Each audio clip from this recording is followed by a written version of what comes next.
કાળી ચૌદસનું શું મહત્વ હોય છે? લોકો એમ કહેતા હોય છે કે ઘરમાં જે કંકાસ હોય છે એ આપણે ભજીયા બનાવીને 4 ચોકે મૂકવાનો એટલે બધો કંકાસ દૂર થઈ જતો. તો શું ખરેખર એવું હોતું હોય છે? આપણા શાસ્ત્રોની અંદર ચંડી પાઠની અંદર એવું લખેલું છે કે કાલરાત્રિર મહારાત્રિર મોહરાત્રિ ચદારુણા 4 રાત્રિઓને વધારે મહત્વ આપવામાં આવ્યું છે.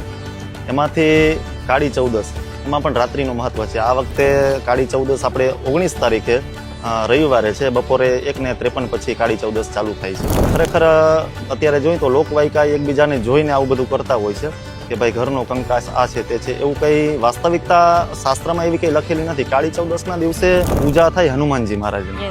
ભૂત પિશાચ નિકટ નહીં આવે, મહાબીર જબ નામ સુનાવે. આપ જાણો છો તો એ રાત્રિના દિવસે જ્યારે કાળી ચૌદસ હોય ત્યારે હનુમાનજી મહારાજની તમે પૂજા અર્ચના કરો, યજ્ઞ કરો અને જે નેગેટિવ ઉર્જાઓ છે આપણા પર, આપણા પરિવાર ઉપર, એ બધી જ ને દૂર કરે હનુમાનજી મહારાજ. એટલે મહત્વ રાત્રિઓનું કાળી ચૌદસના હનુમાનજી મહારાજની પૂજાનું વધારે મહત્વ બતાવવામાં આવ્યું છે.